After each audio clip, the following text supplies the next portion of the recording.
Olá, queridos, a graça e a paz do nosso Senhor Jesus Cristo. Vamos lá para a terceira aula do trimestre, falando sobre os dons espirituais e ministeriais. Nós vamos falar sobre os dons de revelação hoje. Vamos falar também depois sobre os dons de poder, sobre os dons de elocução. Aula 3, vamos em frente então. Vamos orar.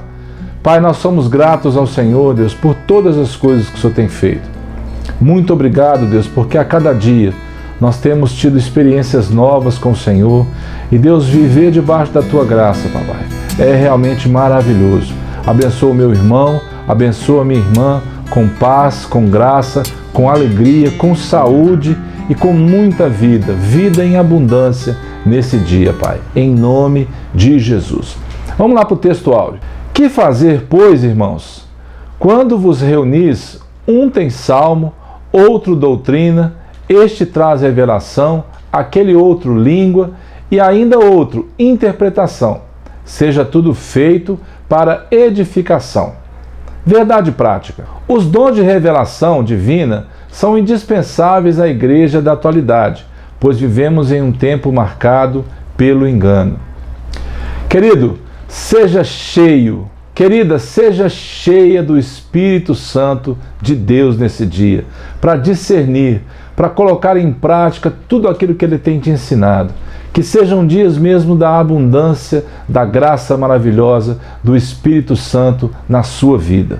Receba isso vindo do alto para você, do Senhor Criador de todas as coisas. Vamos lá? A introdução. Na primeira carta de Paulo aos Coríntios, podemos observar 3 categorias dos dons espirituais, a saber, revelação, os dons de poder e expressão ou elocução. Os dons de revelação são para orientação e aconselhamento, os de poder para manifestação, legitimação da mensagem do Evangelho. E os dons de expressão ou elocução. O que é elocução? É a ação ou efeito de enunciar o pensamento por palavras. É a forma de falar, para edificar, exortar e consolar. As 3 aulas que nós vamos ver agora, essa, a outra e a próxima, vamos falar sobre esses 3 dons. Hoje nós vamos tratar simplesmente dos dons de revelação. Vamos lá então. Olha o que fala em Daniel. Disse Daniel: seja bendito o nome de Deus de eternidade a eternidade, porque dele é a sabedoria e o poder. É ele quem muda o tempo e as estações, remove reis e estabelece reis. Ele dá sabedoria aos sábios e entendimento aos inteligentes. Ele revela o profundo e escondido, conhece o que está em trevas e com ele mora a luz. Lembra da situação de Daniel? O rei Nabucodonosor teve um sonho, sonhou com essa estátua e pediu que eles interpretassem o sonho, dissessem o sonho e interpretassem.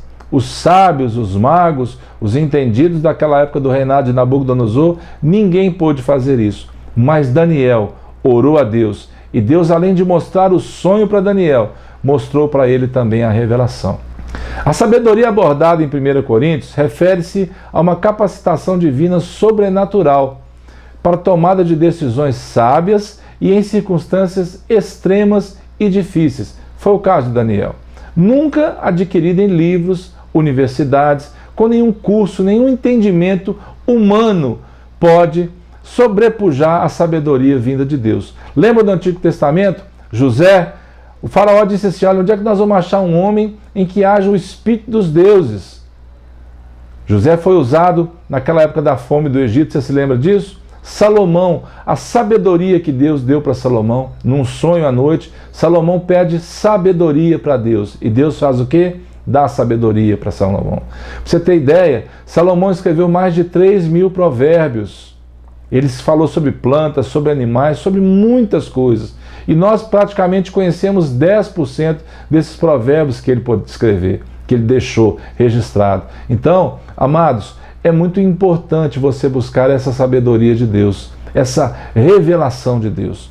E ali no Novo Testamento nós temos o caso de Estevão, né? A forma como Estevão falava, eles não podiam resistir à forma como ele fazia. E lembra do caso de Ananias e Safira? Eles mentiram para o Espírito Santo. Eles acharam que estavam enganando os apóstolos. Mas não, eles estavam mentindo para o Espírito Santo. Os 2 morreram e Deus realmente se mostrou sabedor de todas as coisas.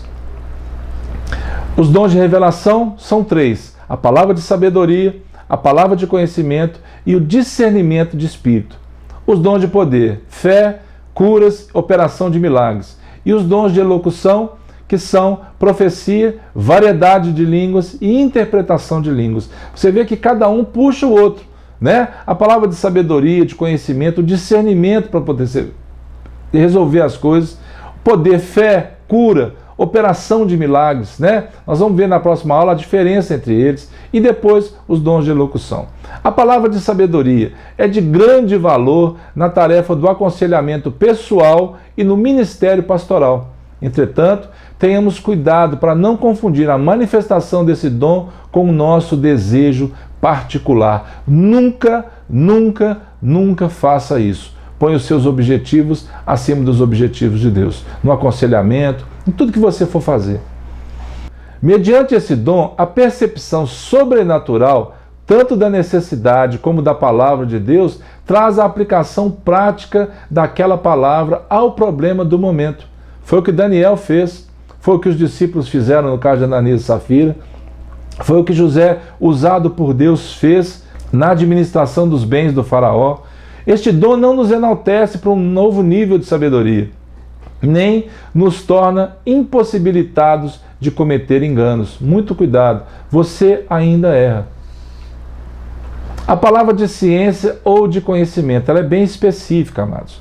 Se relaciona ao ensino das verdades da palavra de Deus, fruto do resultado da iluminação do Espírito acerca das revelações dos mistérios de Deus e também ao conhecimento de fatos ou circunstâncias ocultas. Precisa realmente buscar a Deus. Quanto mais você conhece a palavra, mais Deus te enche de sabedoria dele.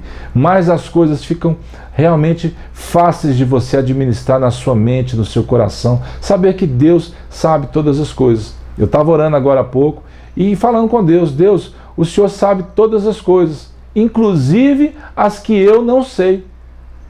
E eu me alegrei na presença do Senhor, porque tem muita coisa que a gente não sabe, irmãos. As pessoas fazem muitas coisas que nós não sabemos, mas Deus sabe todas as coisas. E Ele é o nosso Deus. E é o que Daniel fez. O Senhor dos céus, aquele que realmente faz todas as coisas, deu entendimento para Daniel sobre os sonhos do rei. Não visa servir a propósitos triviais, tendo como uma de suas finalidades preservar a vida da igreja, livrando-a de qualquer engano ou artimanha do maligno. Nada que se assemelhe com adivinhação ou ocultismo, como as pessoas lá de Corinto tinham o costume de pensar, né? As pessoas vinham de fora, as influências negativas de ocultismo, de outros deuses, de outras crenças, vinham de fora para influenciar a igreja. E é para os coríntios que Paulo escreve essa carta, e a segunda carta também, falando sobre isso. Discernimento de espíritos é muito importante para nós. É uma capacitação sobrenatural dada ao crente para discernir a origem e a natureza das manifestações espirituais, desmascarando e muitas vezes descobrindo coisas encobertas. Não é uma habilidade para descobrir as faltas alheias e nem uma permissão para julgar a vida dos outros. Sabe aquele irmão que te pergunta às vezes como é que você está, o que você está passando, para poder orar especificamente por você? Irmãos, isso não vem do Senhor.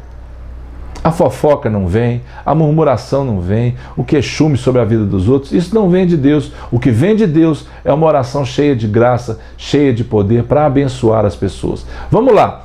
3 origens de manifestações espirituais que estão soltas pelo mundo. Primeira é a de Deus. A segunda é do homem.